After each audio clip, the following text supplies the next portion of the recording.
Namaste. Subject Basic Electrical Engineering. Name of the book author D.C. Kulasrestha. Chapter number 2 Ohm's Law. Article number 2.5 Variation of resistance with the temperature. Example 2.18 The resistance of copper winding of a motor at room temperature of 20 degrees Celsius is 3.42 ohm.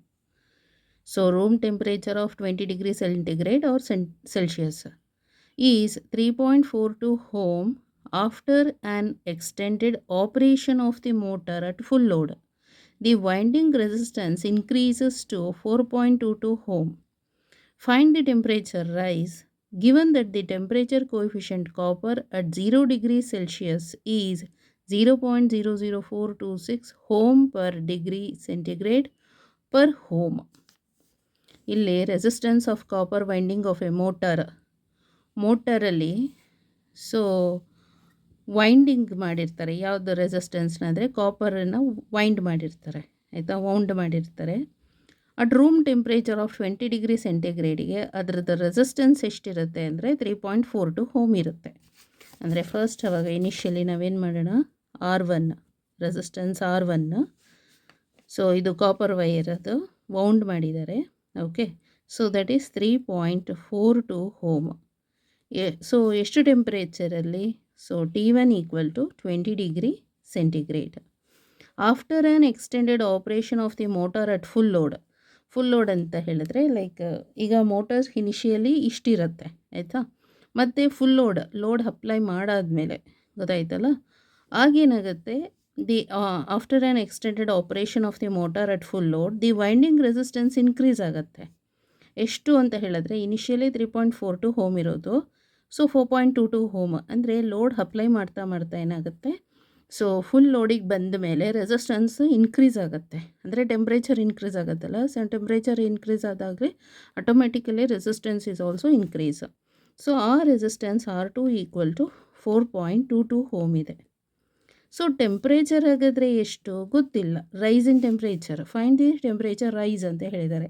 ಈಗ temperature rise ಆಗಿದೆ ಅಂದರೆ initially so room temperature 20 degree Celsius ಇರಬೇಕಾದ್ರೆ so resistance this much ಇರುತ್ತೆ, ಗೊತ್ತಾಯ್ತಲ್ಲ. After an extended operation of the motor at full load ತೊಗೊಂಬರ್ತಾ ಏನಾಗುತ್ತೆ, temperature ಕೂಡ increase ಆಗುತ್ತೆ, ರೆಸಿಸ್ಟೆನ್ಸ್ ಈಸ್ ಆಲ್ಸೋ ಇನ್ಕ್ರೀಸ್ ಆಗ್ತಾ ಹೋಗುತ್ತೆ. ಸೊ ಇನ್ಕ್ರೀಸ್ ಆದಾಗ that resistance R2 is this much 4.22 ohm. What about the temperature rise? So find out ಮಾಡಬೇಕು. Given that the temperature coefficient of copper at 0 degree Celsius ಅಂದರೆ alpha naught value ಅಂದರೆ temperature coefficient of copper ಅಂದರೆ alpha, 0 degree Celsius ಅಂದರೆ alpha naught. So is how much? 0.00426 ohm per degree Celsius or degree centigrade per ohm. Okay, so ಇದು. So ಇಲ್ಲಿ ಏನಾಗುತ್ತೆ, so ohm ಮತ್ತು ohm cancel ಆಗಿಬಿಟ್ಟೋದು, so per degree Celsius ಆಗಿರುತ್ತೆ. So 0.00426 per degree Celsius ಆಗಿರುತ್ತೆ, ಗೊತ್ತಾಯ್ತಲ್ಲ, ohm cancel ಆಗಿ. So alpha naught value. So ಇವಾಗ we know the formula.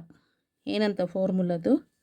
So R1 divided by 1 plus alpha naught into T1 equal to R2 divided by 1 plus alpha naught into T2. ಗೊತ್ತಾಯ್ತಲ್ಲ. So ಈಗ substitution ಮಾಡ್ಕೊಳ್ಳೋಣ. R1 is 3.42 divided by 1 plus alpha naught is 0.0426 ಗೊತ್ತಾಯ್ತಲ್ಲ, per degree Celsius. ಇದು T1 ಎಷ್ಟು? ಇದು per degree Celsius ಅಂತ ಹಾಕಿರ್ತಾನೆ. Okay, into T1 ಎಷ್ಟು? T1 is 20 degree Celsius. 20 degree ಇಲ್ಲಿ ಬರಬೇಕು, 20 ಇದು ಡಿಗ್ರಿ ಸೆಲ್ಸಿಯಸ್ ಕ್ಯಾನ್ಸಲ್ ಆಗ್ತದೆ, ಆಯಿತಾ, ಅರ್ಥ ಆಯ್ತಲ್ಲ. ಸೊ ಇದು 20. ಸೊ ಈಕ್ವಲ್ ಟು R2 ಹಾಗೆ ಬರಿಬೇಕು, divided by 1 plus alpha naught value is 0.00426 per degree Celsius. Okay, into T2 calculate ಮಾಡಬೇಕು. T2 ಈಸ್ ಹೌ ಮಚ್ ಅಂತ. ನೆಕ್ಸ್ಟ್ ಇಲ್ಲಿ ಇದೆಷ್ಟು ಬರುತ್ತೆ ಕ್ಯಾಲ್ಕುಲೇಟ್ ಮಾಡೋಣ. 3.42 first 3.42 divided by this one. So 1 plus 0.00 double 0 alva double 0.00426 into 20 equal to 1.0852. ಇದು ಅದಾಯ್ತಲ್ಲ, ಇದು cross multiplication ಆಗುತ್ತೆ. ಎಷ್ಟಂದರೆ 1 ಪ್ಲಸ್ 0.0042. ಓಕೆ, ಮತ್ತು ಪರ್ ಡಿಗ್ರಿ ಸೆಲ್ಸಿಯಸ್, ಇಲ್ಲಿ ಪರ್ ಡಿಗ್ರಿ ಸೆಲ್ಸಿಯಸ್ ಮತ್ತು T2 ಬೇರೆ ಇದೆ. ಓಕೆ, T2 ಕ್ಯಾಲ್ಕುಲೇಟ್ ಮಾಡಬೇಕು. So equal to R2 is 4.22 ohm, 4.22 ohm ಇದೆ.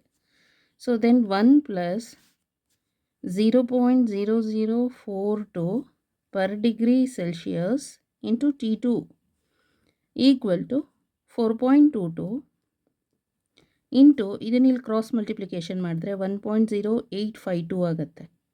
852 divided by 3.42. Okay, 1.0852 into 4.22 equal to divided by 3.42 equal to, so 1 plus 0.0042 per degree Celsius into T2 equal to ಇದು 1.339 ಇದೆ. Next 0.0042 per degree Celsius T2 equal to 1.339. This 1 ಈ ಕಡೆ shift ಮಾಡಿದ್ರೆ -1, ಅದೆಷ್ಟಾಗುತ್ತೆ ಅಂದರೆ 0.339 ಬರುತ್ತೆ. ಗೊತ್ತಾಯ್ತಲ್ಲ, ಡೈರೆಕ್ಟಾಗಿ ಕ್ಯಾಲ್ಕುಲೇಟ್ರಲ್ಲಿ ಮಾಡ್ಬೋದು. Okay, T2 equal to 0.339. ಈ ಪರ್ ಡಿಗ್ರಿ ಸೆಲ್ಸಿಯಸ್ ಇದೆಯಲ್ಲ, ಅದನ್ನು ಕ್ರಾಸ್ ಮಲ್ಟಿಪ್ಲಿಕೇಶನ್ ಮಾಡಿದ್ರೆ ಇಲ್ಲಿ ಬರುತ್ತೆ ನ್ಯೂಮರೇಟರಿಗೆ. ಡಿವೈಡೆಡ್ ಬೈ 0.00426 ಬೇರೆ ಇದೆ ಅಲ್ಲ, 426. ಸೊ 4 to 6 ಎಷ್ಟು ಬರುತ್ತೆ ನೋಡೋಣ. So 0.339 divided by 0.00426 equal to 79.577 degrees centigrade. So T2 equal to approximately 79.57 ಅಂತ ಹೇಳಿದ್ರೆ 79.6 ಅಂತ ಬರೀಬೋದು.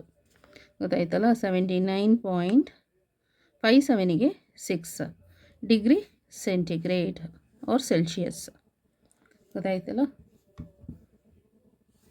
ಇಲ್ಲಿ ನೋಡ್ಕೊಳ್ಳಿ solution for this. So first given data ಎಲ್ಲ ಬರೀಬೇಕು. R1 ಎಷ್ಟು, ಮತ್ತು ಅದು ಅಂದರೆ resistance is directly proportional to temperature. So R1 T1. Next R2 is given, T2 find out ಮಾಡಬೇಕು. Alpha naught is also given, temperature coefficient of copper at 0 degree ಸೆಲ್ಸಿಯಸ್ಗೆ. Next we know this formula, R1 divided by 1 plus alpha naught into T1 equal to R2 divided by 1 plus alpha naught into T2. Substitute the values. So after using calculator, we'll get the temperature. T2 is 79.6 degrees centigrade. Okay, given that the temperature coefficient, okay ಅದು ಕೊಟ್ಟಿದ್ದಾರೆ. ಈಗ temperature rice ಎಷ್ಟು rice ಆಯಿತು ಅಂತ find out ಮಾಡಬೇಕು. T2 ನಮಗೆ ಇಷ್ಟು ಸಿಕ್ಕಿದೆ. ಓಕೆ, ಎಷ್ಟು ರೈಸ್ ಆಯಿತು? ಸೊ ಅವ್ರು ಕೇಳಿರೋದು ಫೈಂಡ್ ದಿ ಟೆಂಪ್ರೇಚರ್ ರೈಸ್ ಅಂತ. ಗೊತ್ತಾಯ್ತಲ್ಲ, ಎಷ್ಟು ಟೆಂಪ್ರೇಚರ್ ರೈಸ್ ಆಗಿದೆ ಅಂದರೆ, ಸೊ T2 ಇಂದ T1 ಸಬ್ಟ್ರಾಕ್ಟ್ ಮಾಡಬೇಕು. 79.6 ಡಿಗ್ರಿ ಸೆಲ್ಸಿಯಸ್, ಆಮೇಲೆ -20 degree Celsius, 20 degree Celsius. So ಎಷ್ಟಾಗುತ್ತೆ? 0.6 ಡಿಗ್ರಿ ಸೆಲ್ಸಿಯಸ್ ಇಲ್ಲಿ, ಇದು 9, 7 - 2 ಅಂತ ಹೇಳಿದ್ರೆ 5. ಸೊ 59.6 ಡಿಗ್ರಿ ಸೆಲ್ಸಿಯಸ್ ಇನ್ಕ್ರೀಸ್ ಆಗಿದೆ. ಗೊತ್ತಾಯ್ತಲ್ಲ, ಟೆಂಪ್ರೇಚರು 59.6 ಡಿಗ್ರಿ ಸೆಲ್ಸಿಯಸ್ ಅಷ್ಟು ರೈಸ್ ಆಗಿದೆ temperature. Okay, so temperature rise is T2 minus T1 equal to 79.6 minus 20 equal to 59.6 degree Celsius. Okay, thank you so much.